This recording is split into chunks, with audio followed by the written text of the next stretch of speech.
He said, Tamya bhasha saumitre sugriva sachivam kapim vakyajnam madhurair vakyaihi sneha yuktam arindamam. I am surprised, Lakshmana. He is a monkey. He is a vanaraha. But did you just hear those beautifully well-framed sentences with those appropriate words? Have you ever heard, Lakshmana, a person talking so beautifully before? I have never heard, Lakshmana. Probably you might have heard. How beautifully this Hanuman spoke.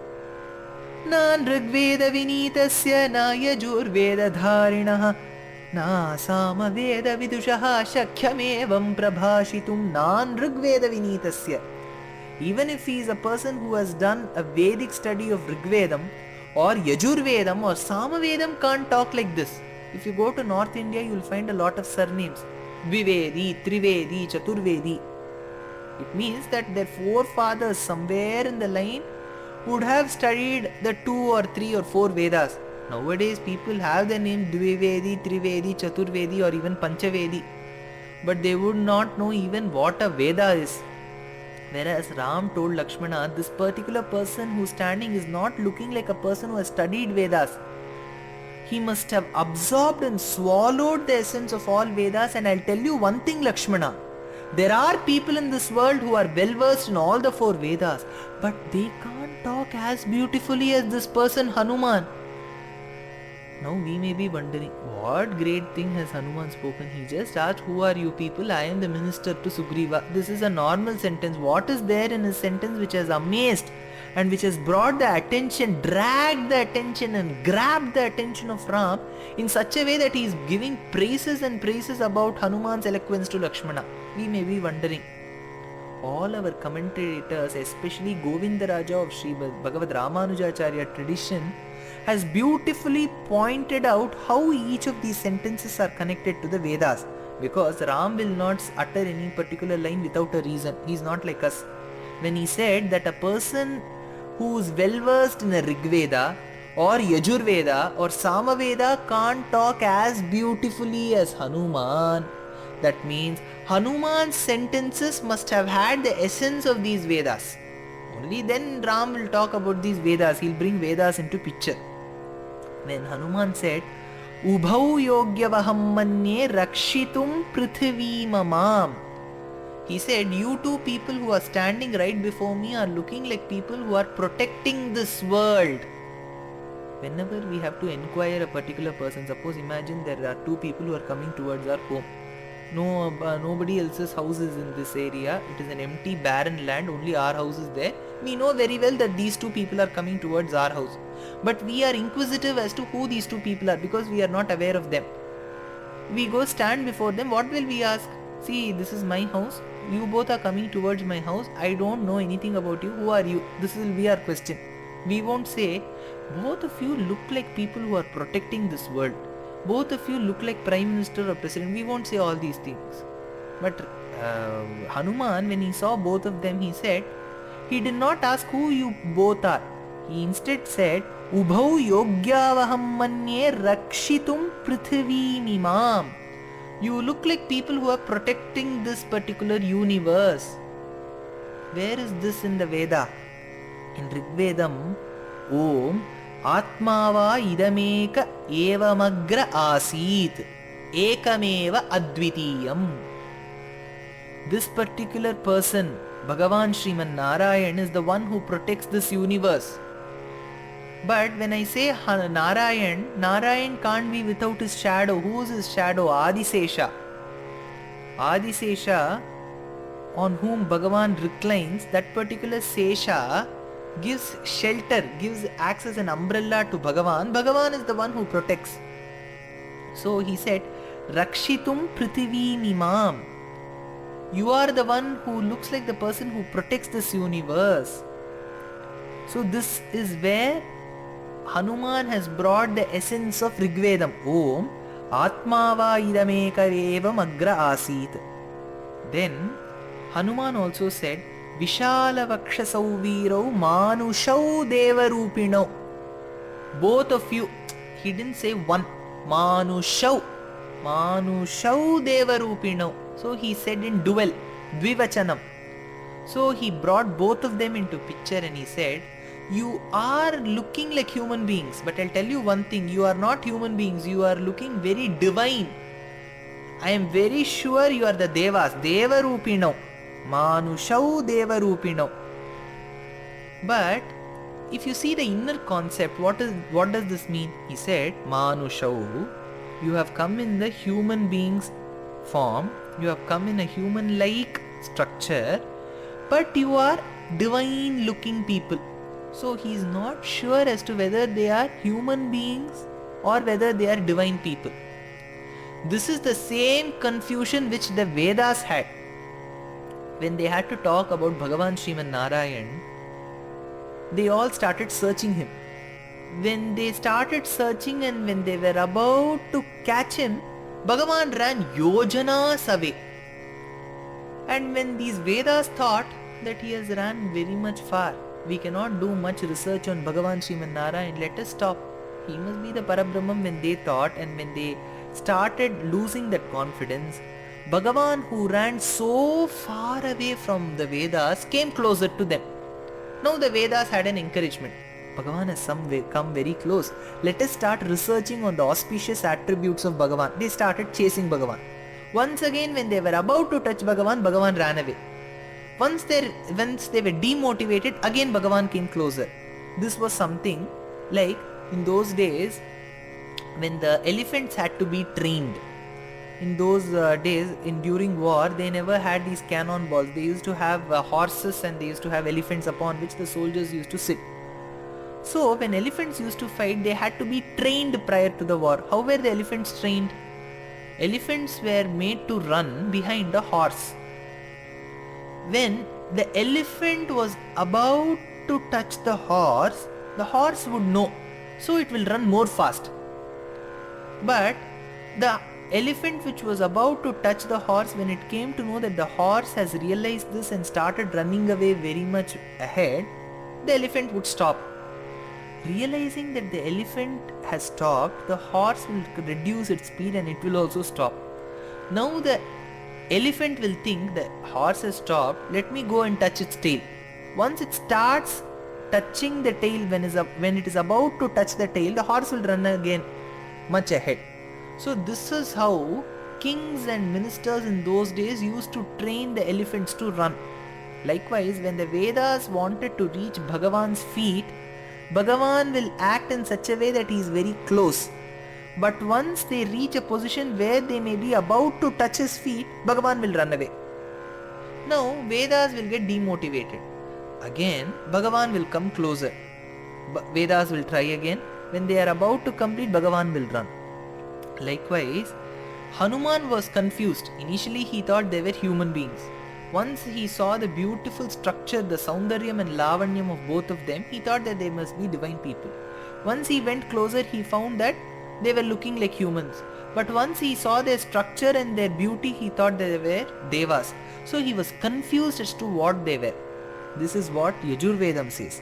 Ajayamano bahudha vijayate. To know Parabrahmam, it takes a very long time. You can't quantify that time.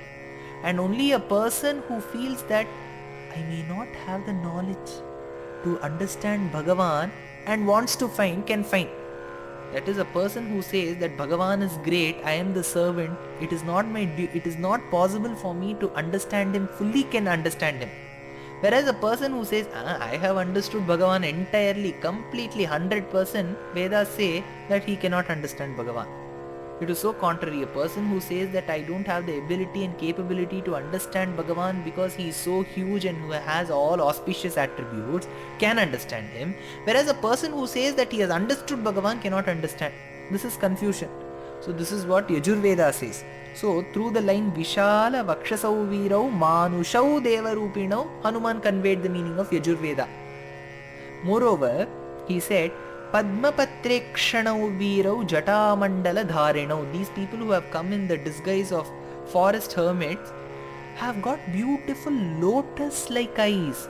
Padmapatre Kshanau Virau. So when he said this, he was conveying the meaning of Chandogya Upanishad in Samavedam. Yatha kapyasam pundarikam eva makshini. Yatha kapyasam pundarikam eva makshini. Like how on absorbing the water from the pond, the sun's rays consumes the water from the pond and in return gives rays which help a beautiful lotus in the pond bloom. There is a give and take policy. The pond gives water to sun. Sun gives light to the lotus which is in the pond. So in both ways, both of them are benefited. So it is a symbiotic relationship. Both of them are benefited. So Bhagavan has beautiful lotus-like eyes. Because he has got beautiful lotus-like eyes, people are attracted towards him. Because people are attracted towards him, Bhagavan is able to bless all of them. Bhagavan is able to bless all of them because people are attracted towards him. People are attracted towards him because he has lotus-like eyes. It is called Anyonya Ashrayam. Each of them are dependent on each other. So Padmapatrekshanau Virau Jatamandaladharinau, whatever Hanuman said about their beautiful eyes was the message which the Samaveda conveyed. Yatha kapyasam pundarikavam evamakshini. So by saying Ubhau Yogyavaham manye rakshitum prithivimimam Vishalavakshasau Virau Manushau Devarupinau Padmapatrekshanau Virau Jatamandaladharinau, Hanuman in these three lines conveyed the essence of Rigvedam, Yajurvedam, Samavedam. That is why Ram turned towards Lakshmana and said, Nan Rigveda Vinitasya na Yajurveda Dharinaha na Samaveda Vidusha Shakyamevam Prabhashitum. Even a person who is well versed in these three or more than these three cannot talk as beautifully as Hanuman. So what does Rigvedam teach? Rigvedam teaches Vinayam. That is schooling. It teaches you a proper curriculum. Then comes Yajurvedam which teaches you Dharanam, that is how to remember, that memory power. Next comes Samavedam which teaches you Vedanam, that is knowledge. So we need knowledge. Whatever knowledge we get, we have to impart it in our lives. To impart it in our lives, we need to remember. So these three things, learning, that is knowledge, and imparting whatever we have learnt and incorporating whatever we have learnt in our knowledge, that is education, we have to incorporate in our daily lives. Moreover, to incorporate, you have to remember what you have studied. So these three things are being taught by Rigvedam, Yajurvedam and Samavedam. And when Hanuman said, Manushau Devarupinau, he gave a Dvivachanam, he gave a dual. He brought both Ram and Lakshmana into picture. Why?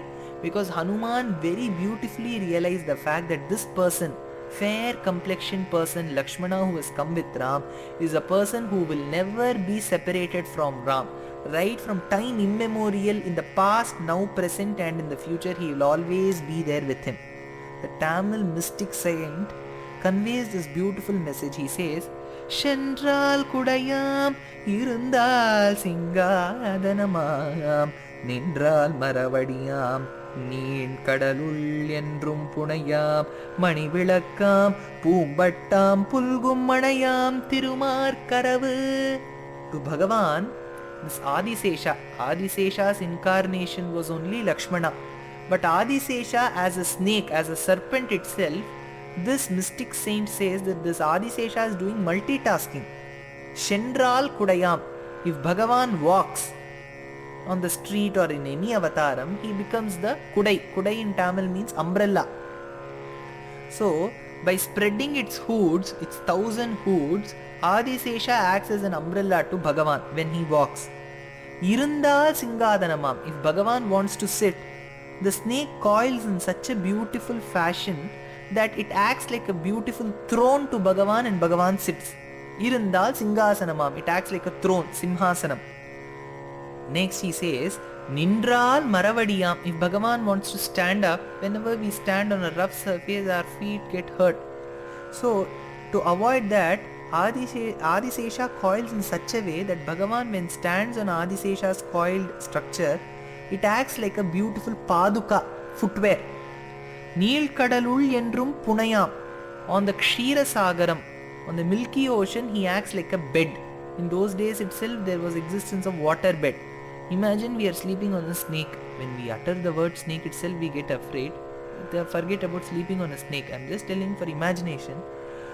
we have a 1,000 hooded snake. Snake's body is generally very smooth. They are not rough, very smooth. Bhagavan sleeps on it. So, Neel Kadalul Endrum Punayam Mani Vilakkam. Bhagavan is already dark. He is Krishna, very dark. Maragada Manimaya Chela, very, very dark. But if you want to see certain dark people even today, you have to carry a torch along with you. Only if you click on the torch, you can see that person's face. But how can we see Bhagavan's face if he is so dark? You need some torch.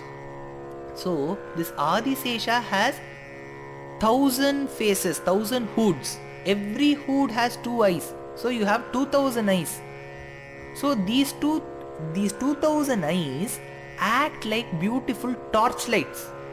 From one torchlight itself we get so much of light. Imagine there are 2,000 strong torchlights. So these 2,000 eyes of Adisesha act like 2,000 torchlights which give so much of power, so much of light, due to which we are able to see our dark Lord Bhagavan. That is Mani Vilakkam. Bhoom Pattam. His surface, his body is not harsh, it's not hard, it's very soft, it's like silk cloth. Pulgu Manayam. At the same time, if Bhagavan needs a pillow, what he does is at that particular portion where Bhagavan rests his head, he blows, he takes in air inside him, and when he takes air, when Adisesha takes air, that particular snake's body becomes like a pillow in that particular portion, it bulges in that particular portion. So he acts like an umbrella, he acts like a throne, he acts like the footwear, he acts like a torch, and at the same time he acts like a fan. You have seen the the split tongue of a snake. Imagine there are 2,000 such split tongues because there are 1,000 heads. So every tongue is split into 2. So you have 2,000 split parts. And a snake never keeps it in a stable position. It keeps moving it left, right, top, bottom. So when all the 2,000 split parts go up and down, left and right, there is so much of air which is coming. So when all that air comes, it acts like a gentle breeze to Bhagavan. So Adisesha acts like an umbrella. When Bhagavan sits, he acts like a simhasanam, that is a throne. When he stands, he acts like footwear. When he reclines, he acts like bed. And when he wants to recline, he also acts like a pillow. And at the same time, if we devotees want to have a darshan of Bhagavan, he acts like a torchlight. And at the same time, to give a lot of comfort to Bhagavan, he acts like a breeze, that is like fan. So with all this, Adisesha, whose incarnation was Lakshmana, could never be separated from Bhagavan. So he had multitasking, he was doing the task of so many people and he was doing it with so much of devotion. So with this message, Hanuman brought out the message of Rigvedam, Samavedam and Yajurvedam. So that is why Bhagavan, that is Ramachandra, says to Lakshmana, Nan Rigveda Vinitasya Na Yajurveda Dharinaha Na Samaveda Vidushaha Shakyamevam Prabhashitum. Ram could not stop with the praises what he was telling about Hanuman to Lakshmana. He said, Hey Lakshmana, when Hanuman was talking, didn't you notice that he didn't make even a single grammatical mistake? While I have been giving this lecture series, you could have taken a book and your book would have got completed as to how many mistakes I would have made grammatically, logically. But Hanuman spoke, but he didn't make even a single mistake. Nunam vyakaranam kritsnam anena bahudha shrutam bahuvyaharataanena nakinchit apashabditam. Not making a mistake grammatically is one concept. The other concept is the right usage of words, the proper usage of words, to use the right word in the right place, to use the appropriate word in the appropriate place. Kinchit apashabditam, he didn't use even a wrong word in any one of the places. So Hanuman said this. This is to signify one important shlokam.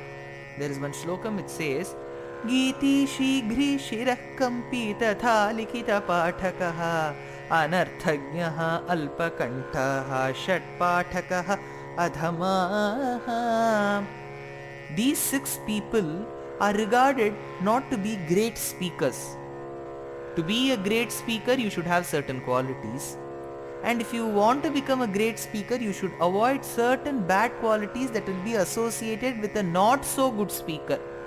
So, this shloka gives certain qualities what a not so good speaker will have. Geeti, Shigri, Shirakkampi.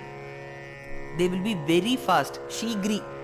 They think that if they talk very fast, the audience will not be able to gauge the words what they are talking, and they can talk anything in that particular speed. So they are not proper speakers. Shirakkampi tata likhita patakaha.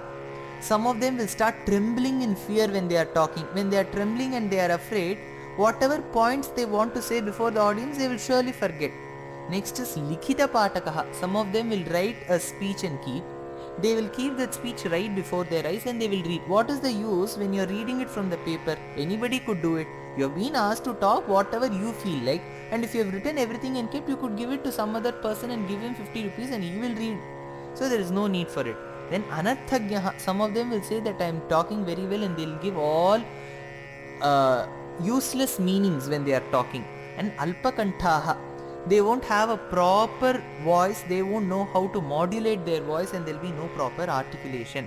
Shatpathakaha, adhamaha. These 6 people are people who are not so good. They fall in the low class of speakers. Then Ram goes one step further to Lakshmana and says, Namukhe netrayoschapi lalate cha bruvosthata anyeshvapi cha sarveshu doshaha samviditah kvachit avistaram asamdigdham avilambitam avyayam urastam kanthagam vakyam vartate madhyameswaram. Urastam kanthakam vakyam vartate madhyamaswaram. His voice is in a very medium tone so that people can relish it. Urastam kanthagam vakyam. That is, a true speaker, a perfect speaker will always get his words, his emotions, his articulations not from his throat but right from his nabhi. Urastam kanthakam vakyam. Right from his nabhi it will come through his throat and then come out of his mouth. So it has travelled from the nabhi, next it has come through the throat and out of the mouth. So it has travelled 3 places. So this is one important quality. So after enlisting all these qualities, Ram says, Hey Lakshmana, I have seen lots of rishis, lots of munis, lots of princes, lots of kings in my lifetime, but I have never seen such a perfect speaker in my life. Samskara krama sampannam adbhutam avilambitam ucharayati kalyanim vacham hridaya harshinim. Hey Lakshmana, you know very well that I am so depressed by the separation of Sita, and I can't imagine my life without Sita. I am in such a situation that I will die the next moment if someone says his Sita is not existing. But to such a person who is depressed and who is in that particular point of life where he is even ready to leave away and abandon his life, this person's 1 or 2 words is acting like a balm to my wounded heart. It is acting like a huge piece of snow or a glacier which soothes one's heart. His words have the rays of the moon which cools one person's body. Ucharayati kalyani. All his words are so auspicious. His voice is so soothing. Hey Lakshmana, who must be this person? I am not able to understand what kind of a speaker he is. Ucharayati kalyanim vacha hridaya harshinim. Because a voice has to be very perfect. It has to be very sweet. Akshara vyaktihi. It has to be having those syllables with the enunciated ones, and then it should, the words whatever one speaks, it should be very clear, broken at the right places. So it should have the padachedam, that is the parting of the words should be correct. Next, there should be a quickness in your speech. Whatever you want to say, you have to say it in a very understandable tone, but you should not drag it like Ram went to Ayodhya. Like this, if you talk, nobody can understand. So it has to be quick and accurate. At the same time, you have to be confident. You should not tremble. Dhairyam should be there. And finally, there should be some rhythm in your talk. So all these 6 qualities of Madhuryam, which is sweet voice, Akshara Vyaktihi, which is enunciated syllables, Padachhedaha, which is the proper parting of words, Tvara, which is quickness, Dhairyam, which is confidence, and then Laya Samvitam, which is rhythm included. All these were a part of Hanuman's speech. Then Ram further goes to Lakshmana and says, Anaya Chitraya Vacha Tristhana Vyanjanasthaya Kasya Naradhyate Chittam Udhyata Serarerapi Evam Vidho Yasya Duto Na Bhavet Parthivasya Tu Siddhyanti Hi Katham Tasya Karyanam Gadayo Nagha Evam Gunaganayiryukta Yesya Syu Karya Sadhakaha. What a beautiful guess what Ram has made. He has told Lakshmana, I am very sure that whichever work this particular person who is standing before us undertakes, it will be successful, it will be prosperous. There is no doubt about it, Lakshmana. Evam gunaganayiryukta yasya syu karya sadhakaha tasya siddhyanti sarvetha dutavakya prachoditaha.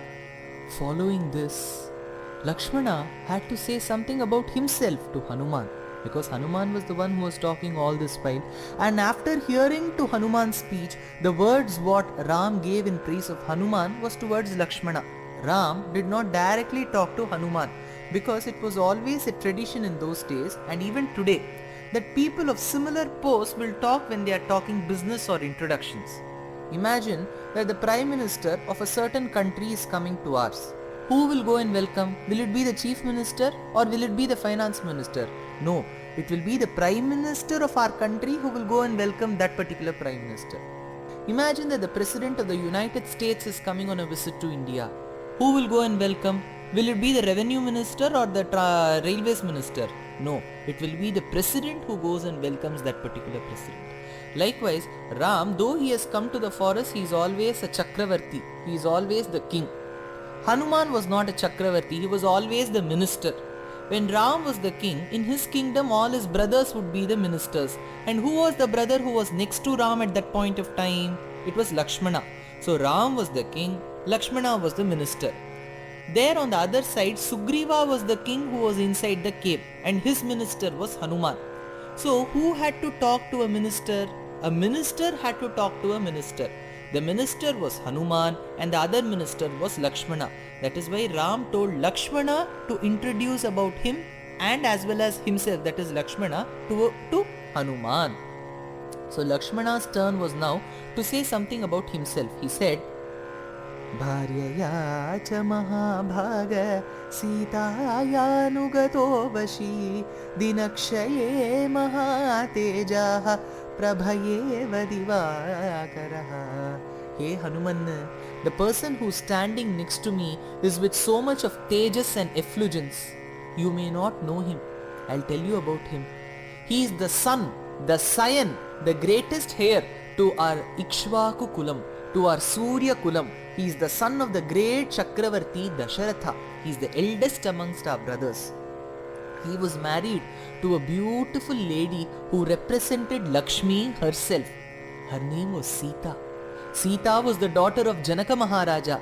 Both of them were happily married together. Due to some personal requests, we had to come to Dandakaranyam. We had to come to forest. Accidentally, a Rakshasa had kidnapped Ram's wife. Now, he looks like a sun which has lost its light. He looks like a sun which has lost its rays. Prabhayeva divakaraha. He is the sun to our Surya Kulam, but now the sun is without its rays. We are now come in the search of Ram's wife Sita. Hey Hanuman, know one more thing, that I am his brother, but I am not very happy being his brother. I am only happy being his servant. I am always a dasa to him.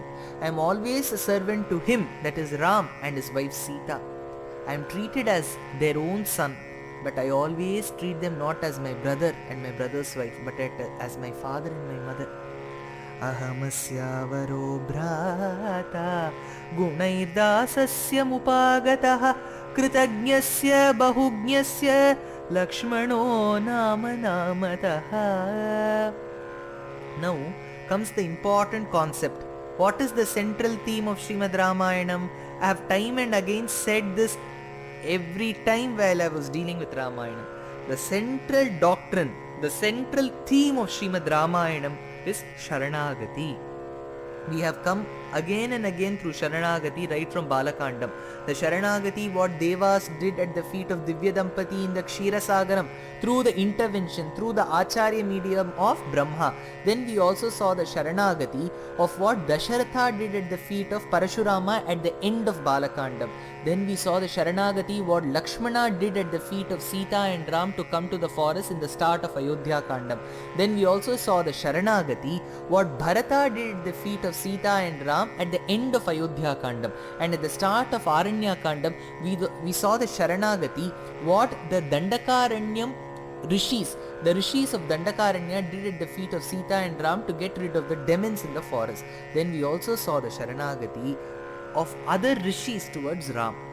Well, we have seen all these Sharanagatis on one side. Now comes one Sharanagati where Ram does at the feet of Sugriva. Now you may be wondering, Bhagavan is the Supreme Personality of Godhead. Everybody does Sharanagati at his feet. It is logical. How can Bhagavan do a Sharanagati at some other person's feet? Could be the question. It is a very valid question.